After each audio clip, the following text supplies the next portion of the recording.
Can kids kids can NGO, एक ऐसी NGO जिसने एक मिसाल कायम करी है। और मेरे साथ मौजूद हैं पूनम जी, मौजूद हैं। खुद आपको कैंसर हुआ, फॉरेन कंट्री में थी, ट्रिप पे थी, और वहाँ एक दुआ मांगी। कहते हैं दुआ जब मांगी जाती है कबूल होती है। दुआ ये मांगी, हे भगवान, हे ईश्वर, अगर मैं ठीक हो गई तो मैं भारत जाऊंगी और कैंसर पेशेंट है उनके लिए काम करूंगी। और यकीन जानिए, काम करा, ऐसा करा, देश में ही नहीं विदेश में भी आपका काम की धूम है। अभी आपने देखा कैंसर पेशेंट जो बच्चे उनके लिए काम करती हैं मैम, और इनके काम को सलूट है, सलाम है मैम। ये जो सिलसिला शुरू हुआ है, आज इतना बड़ा ये एम्पायर खड़ा कर दिया आपने इस एनजीओ के माध्यम से, और कैंसर पेशेंट बच्चों के लिए आप काम कर रही हैं। आज का जो प्रोग्राम था वो कितना अहम था आपके लिए? तो आज का प्रोग्राम जो था वो एक्चुअली एक प्रोग्राम इस बात का सबूत है कि अगर हमें कोई भी जंग लड़नी है तो उसमें बहुत सारे लोग शामिल होना बहुत ज़रूरी है। मेरी जंग है कैंसर के खिलाफ। मैं बोलती हूँ कि जितने लोग उसमें जुड़ें उससे फ़र्क पड़े। आज की तारीख में अगर देखा जाए तो भारत देश में at any given point in time 42 lakh 42 lakh लोगों को कैंसर है। हर साल करीबन 14 लाख लोगों को कैंसर होता है और उसमें से करीब 8.5 लाख लोग मर जाते हैं। जो बच्चों का कैंसर है वहाँ पे सर्वाइवल रेट बहुत अच्छा है। तो बच्चों का कैंसर में सर्वाइवल रेट 80% 90% भी हो सकता है। तो मेरी संस्था है कैन किड्स किड्स कैन। हम एक नेशनल सोसाइटी हैं change for childhood cancer in India में, और हम ऑल ओवर इंडिया काम करते हैं। 130 से ज़्यादा अस्पतालों के साथ काम करते हैं कि जब एक बच्चा वहाँ आए, अपना परिवार वहाँ आए, उस जिसके बच्चे को कैंसर है, तो उसको बहुत अच्छा ट्रीटमेंट, केयर और सपोर्ट मिले। और उसके लिए डॉक्टर अच्छा ट्रीटमेंट दे, अस्पताल अच्छा हो, गैर सरकारी संस्थाएं हमारी जैसी हों उनका सहयोग करें, समाज उनको सहयोग दे और कोई हाथ थाम के उनके साथ चलता रहे। तो साथ ही में हम स्टेट गवर्नमेंट्स के साथ काम करते हैं। वो इसलिए कि जो बच्चा है जहाँ पे भी हुआ, किसी गांव में, किसी छोटे शहर में, उसको कैसे पता चले उसके माँ बाप को कि कहाँ जाना है, कैसे इलाज कराना है, और जब वो इलाज कराएं तो सारी सुविधाएं उसे मिल जाएं। तो हमारी संस्था स्टेट गवर्नमेंट्स के साथ भी सहयोग करती है। आज दिल्ली गवर्नमेंट के मंत्री जी आए थे, उन्होंने हमें अश्योरेंस दी कि हाँ, हम आपके साथ और काम करेंगे। हम यहाँ पे हमदर्द यूनिवर्सिटी में हैं, यूनिवर्सिटीज़ में स्टूडेंट्स आते हैं, कॉलेज स्टूडेंट्स आते हैं। हमदर्द यूनिवर्सिटी ने अश्योरेंस दी कि हम आपके साथ और काम करेंगे। उनके साथ हम पहले से काम कर रहे हैं, राइट। उसी तरह हमदर्द फाउंडेशन है, हम उनके साथ जुड़े हुए हैं। वो सफदरजंग हॉस्पिटल का हमारा प्रोजेक्ट सपोर्ट करते हैं, कई तरीक़ों में हमें सपोर्ट करते हैं। यूनिवर्ल न्यूज़ के तमाम व्यूवर्स को मेरा आदाब। आज मेरे साथ मौजूद हैं जामिया हमदर्द यूनिवर्सिटी के वाइस चांसलर डॉक्टर प्रोफेसर अफशार आलम साहब, जो किसी तारुफ के मोहताज नहीं है। तालीमी मैदान में जो है आपका जो किरदार है वो बहुत बुलंद है। सर, आज जो कैंसर पेशेंट की यहाँ एक अवार्ड सेरेमनी थी जामिया हमदर्द के अंदर, उसमें उसके बारे में क्या कहना चाहते हैं सर? देखिए, ये जो प्रोग्राम है कैन किड्स का, एक एनजीओ है जो कैंसर के बच्चों के कैंसर के लिए फ्री ट्रीटमेंट करा रहे हैं पूरे हिंदुस्तान में। तो हमदर्द और जामिया हमदर्द इनके पार्टनर्स थे। हमदर्द फाउंडेशन ने भी इसको सपोर्ट किया है और जामिया हमदर्द ने इसको प्रोग्राम कराया। इसका मकसद ये था कि लोगों में अवेयरनेस पैदा करें कि जो कैंसर से ठीक हो जाते हैं उनको समाज या सोसाइटी जो है वो इक्वल अपॉर्चुनिटी दे। एक सवाल यह है कि सर, आप वाइस चांसलर भी हैं और इतना बिजी शेड्यूल है, उसके अलावा जो आपकी शख्सियत है उसकी, हम दिल्ली में कोई भी प्रोग्राम देखते हैं, चाहे तालीमी मैदान हो, चाहे अवार्ड फंक्शन हो, तालीम का कोई काम हो, हर जगह लोग प्रेजेंटेशन चाहते हैं। इसकी वजह क्या है सर? एक्चुअली देखिए, मैं जब वाइस चांसलर बना तो हर वाइस चांसलर का काम है कि टीचिंग, रिसर्च, ट्रेनिंग करे। लेकिन मैंने एक चीज़ स्टार्ट किया, आउटरीच। मैं सोसाइटी पे जाता हूँ, मेरे यहाँ जो कोर्सेज़ हैं, जो डॉक्टर्स हैं, उनको मैं भेजता हूँ सोसाइटी में कि आप वहाँ पे जाके प्रोग्राम करें और उनको फ्री ट्रीटमेंट दें। तो आउटरीच प्रोग्राम का ये हिस्सा है।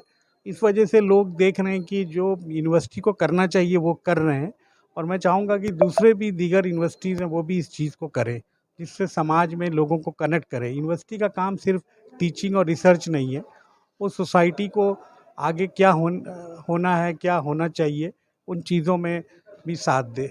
अब मेरे साथ जुड़ रही हैं डॉक्टर जीनत इकबाल। आज का जो प्रोग्राम था वो कितना अच्छा था। कैंसर पेशेंट, पहली बार जामिया में ऐसा हुआ है कि बाहर से जो एनजीओज हैं वो भी अब जामिया की सरजमीन पे आ रही हैं, प्रोग्राम कर रही हैं। कैसा एक्सपीरियंस था आपके लिए? ये हमारी बड़ी खुशकिस्मती है कि जामिया हमदर्द की सरजमी पर इस तरह की एनजीओ आई और कैंसर पेशेंट्स का पहली बार इतनी नज़दीकी से हम लोगों ने देखा। और हमदर्द का नाम ही हमदर्द है, तो हमेशा से इस तरह के कामों में हम जुड़े हुए हैं। हमारे लीडरशिप जो प्रेजेंट है और हमारे जो बेनिफैक्टर्स हैं एचएनएफ, उनका जो प्रिंसिपल्स हैं उन्हीं को हम उसी लेगेसी को लेके आगे चल रहे हैं।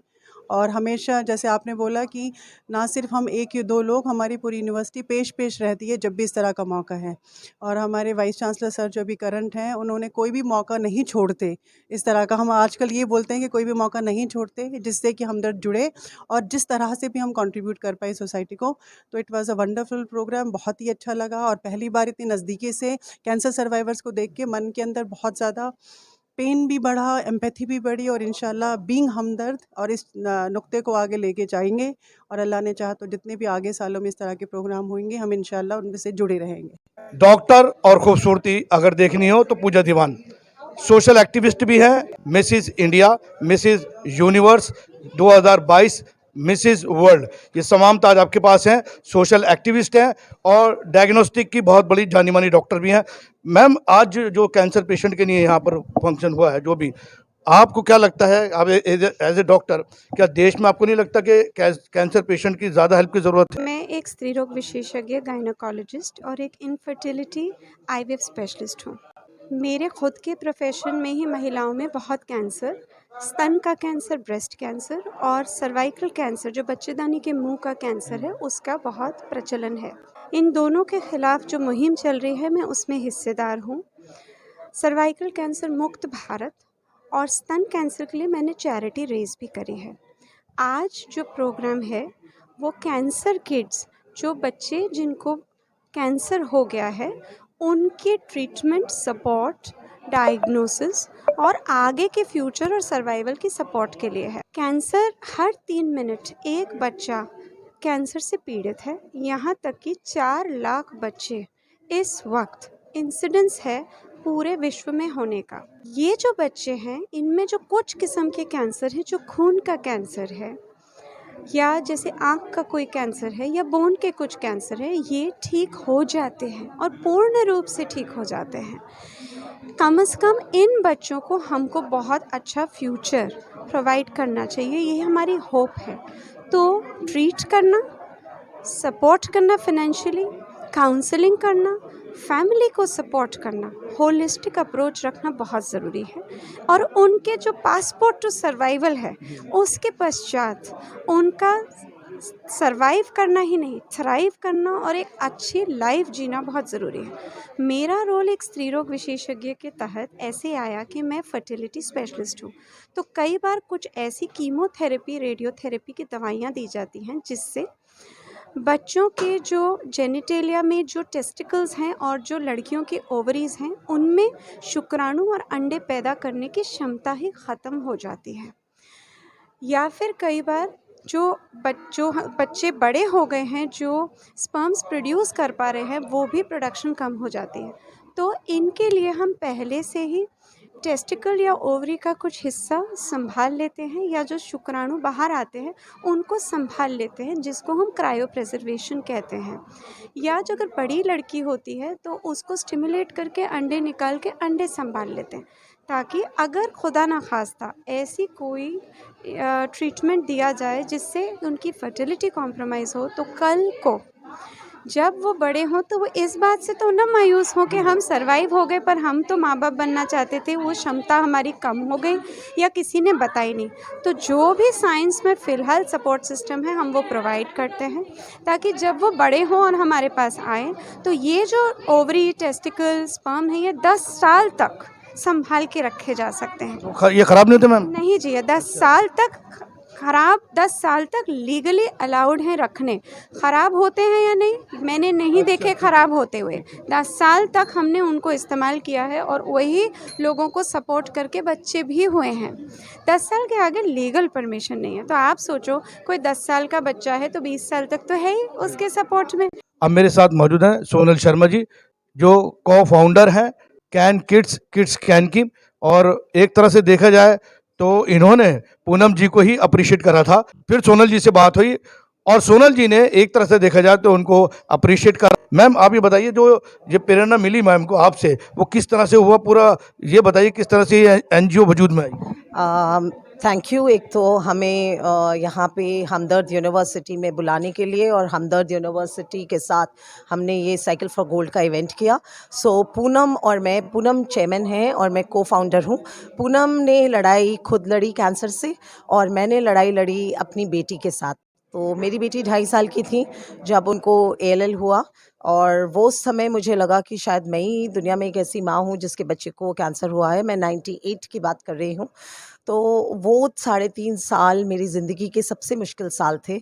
तो जब आखिरी दिन था, जब उसका लास्ट कीमो था, तो मेरे हस्बैंड ने मुझे कहा कि तुमने पूरे 3 साल तुम ये समझती रही कि तुम्हें एक पेरेंट नहीं मिला बात करने के लिए, और तुम इस परेशानी में रही कि मेरे बच्चे के साथ जो हुआ वो किसी और बच्चे के साथ अगर हो तो उसके साथ कोई खड़ा रहे हाथ पकड़ने के लिए। तो उन्होंने बोला कि किसी और को ढूंढने की जगह क्यों ना ये काम तुम खुद करती हो। तो all India institute of medical sciences में मैंने इंडियन कैंसर सोसाइटी को ज्वाइन किया एज लाइफ लॉन्ग मेंबर। वहीं मैं पूनम से मिली। पूनम उस समय कैंसर की लड़ाई लड़के आई थी। तो पूनम ने प्लेज किया था कि वो हर बच्चे के लिए खड़ी रहेंगी, और मैंने प्लेज किया था कि मैं हर माँ बाप के लिए खड़ी रहूँगी जब वो कैंसर से अपने बच्चों के साथ ये लड़ाई लड़ रहे हों। तो ऐसे हमने 2004 में कैनकिट को फॉर्म किया। मैम आप अभी, मैंने क्योंकि मैं पहली बार देख रहा हूँ, इतने सारे बच्चे कैंसर पीड़ित थे और बड़ा दुख भी हो रहा था मुझे। आपको नहीं लगता कि देश में सबसे ज़्यादा जो चैरिटी की ज़रूरत है आज इन्हीं कैंसर पेशेंट को है? आपकी बात से मैं सहमत हूँ। खाली चैरिटी नहीं, कैंसर के बारे में अवेयरनेस भी। मेरा सबसे बड़ा मुद्दा, या मैं आप लोगों के माध्यम से जो कहना चाहूँगी, वो है स्टिग्मा। चाइल्डहुड कैंसर या कैंसर का जो स्टिग्मा है, उसकी लड़ाई आज सोसाइटी में हमें लड़नी पड़ेगी। कैंसर कोई छुआछूत की बीमारी नहीं है। एक बार अगर एक बच्चा कैंसर से लड़ के ठीक हो जाता है, जैसे मेरी बेटी आज बिल्कुल ठीक है और वो क्लिनिकल साइकोलॉजिस्ट हैं, तो वो बच्चा उतना ही नॉर्मल है जितने आप। जितना चांसेस हम में से किसी को कैंसर होने का है, उतना ही चांसेस उनको भी है। तो हमें सोसाइटी में सबसे इम्पॉर्टेंट मैसेज जो स्प्रेड करना है वो ये है कि बच्चों का कैंसर क्योरेबल है। हमारे शौकत मुफ्ती साहब दिन रात काम करते हैं, सोशल वर्क इतना करते हैं कि हम एपिसोड पे एपिसोड चलाए जा रहे हैं। और आपने देखा, राशन किट हो, चाहे रमज़ान की राशन किट हो, चाहे अफ्तारी बांटने का काम हो, चाहे यहाँ पर जॉब फेयर हो, सबका जो इंतज़ाम है वो हमदर्द नेशनल फाउंडेशन HNF करता है। और इसके जो हमारे OSD हैं, हमारे शौकत मुफ्ती साहब मौजूद हैं। शौकत मुफ्ती साहब, आज एक और रकम दर्ज हुई है। अब तक ये होता था जामिया हमदर्द अपने प्रोग्राम करता था, आज एक NGO जो बच्चे, जो कैंसर पीड़ित बच्चों के लिए काम कर रही है, आज वो जामिया हमदर्द में आए हैं। हमारी उनसे गुफ्तगू हुई, उन्होंने बहुत जो है बहुत शुक्र अदा करा जामिया हमदर्द का। आज के प्रोग्राम में जो हुआ है उसमें आप क्या कहना चाहते हैं? ये एक बहुत अच्छा कदम है। ये कैन किड्स एक NGO है जो कि कैंसर से रिलेटेड जो भी बच्चे होते हैं उनकी वो मदद करती है। तो जब ये हम सब लोगों ने देखा तो हमदर्द नेशनल फाउंडेशन को अप्रोच किया उन लोगों ने, और कहा कि भाई हम चाहते हैं। तो उन्होंने एक अवेयरनेस प्रोग्राम रखा। तो ये आज जो है ये कैंसर से रिलेटेड जो बच्चे हैं और वो जो ठीक हुए हैं, तो उन सब को बुलाया गया और NGO ने, और उसका आज फंक्शन जो है हमदर्द नेशनल फाउंडेशन में वो हमदर्द नेशनल फाउंडेशन ने स्पॉन्सर किया और हमदर्द कन्वेंशन सेंटर में रखा गया, जिसमें कि जानी मानी हस्तियां आई। इमरान हुसैन साहब आए, और भी हमारे वाइस चांसलर साहब थे, और हमारे CEO थे, और हमदर्द के CEO थे, और भी दीगर लोग जिन्होंने हिस्सा लिया। तो कैंसर बच्चों में जो है वो बहुत बढ़ रहा है। तो अब इन्होंने जो डेटा दिया है कि because India accounts for 26% of new childhood cancer cases diagnosed worldwide each area. India 76,000, worldwide 3 lakhs. तो ये कैंसर है, because the deaths due to childhood cancer are on increase proportion of childhood mortality other than accidental deaths. The low middle income countries like India, because childhood cancer cure rates are actually 70 to 95%. High mortality rates of our country of 50 to 70% are unacceptable. ये है। तो आप ये देखिए कि cancer के अभी कुछ महीनों पहले हम कैंसर यूनिट में हमने सफदरजंग हॉस्पिटल में विज़िट किया था। वहाँ जो बच्चे कैंसर से जो है पीड़ित हैं और जो ज़ेरे इलाज हैं, उनके पास हम लोग पहुँचे और उनसे हमने बात की और हमने उनको क्योर करने के लिए सफदरजंग हॉस्पिटल अथॉरिटीज़ में बात की और इस एनजीओ के थ्रू उनको क्योर इलाज की बात की। इन बच्चों को हर हालत में ठीक होना है। कैन किड्स कैन एनजीओ का ये प्रोग्राम बड़ा शानदार प्रोग्राम था और बड़े भारी तादाद में इसमें बच्चे जो कैंसर पीड़ित थे उन्होंने हिस्सा लिया और ज़्यादातर बच्चे ऐसे थे जो सेहतयाब हो चुके हैं। पूनम बगई जो इसकी चेयरमैन, सोनल शर्मा जो इसकी को-फाउंडर हैं। कैन किड्स कैन एनजीओ की बुनियाद रखी। जामिया हमदर्द ने इनको यहाँ इनवाइट करा, अपनी यहाँ पर प्रोग्राम कराया। ये प्रोग्राम बड़ा शानदार था। इमरान हुसैन दिल्ली सरकार के मंत्री मौजूद थे, उन्होंने भी इनकी तारीफ करी। हमदर्द नेशनल फाउंडेशन HNF के चेयरमैन साजिद साहब मौजूद थे। यहाँ पर BEB business and employment bureau के OSD शौकत मुफ्ती साहब मौजूद थे। यहाँ पर जामिया हमदर्द यूनिवर्सिटी के वाइस चांसलर डॉक्टर मोहम्मद अबशार आलम साहब यहाँ मौजूद थे और तमाम मीडिया कर्मी मौजूद थे और एक बहुत बड़ा यह प्रोग्राम था। देखिए, हमने भी इस प्रोग्राम को देखा है और ज़रूरत है इस टाइम देश को जागरूक होने की। अगर आपकी कोई बीमारी या आपके शरीर में कोई गांठ है तो आप तुरंत उसका टेस्ट कराइए। हो सकता है कि वो शुरुआती लक्षण हो और आप इससे निजात पा सकते हैं। इसके अलावा एक ऐसी शख्सियत डॉक्टर पूजा दीवान, वो मिसेज इंडिया रह चुकी हैं, मिसेज यूनिवर्स रह चुकी हैं, मिसेज वर्ल्ड रह चुकी है। इसके अलावा एक टॉप की डॉक्टर हैं। जो कैंसर है वो लाइलाज बीमारी नहीं है, इसका इलाज हो सकता है। तो आप लोगों से एक रिक्वेस्ट है, मेरे चैनल यूनिवर्ल्ड न्यूज़ को आप इसी तरह लाइक, शेयर और सब्सक्राइब करते रहें और बेल आइकन को आप ज़रूर दबाएं। इसी के साथ मैं आपसे इजाज़त लेता हूं। यूनिवर्ल्ड न्यूज़ ब्यूरो, जामिया हमदर्द यूनिवर्सिटी, न्यू दिल्ली।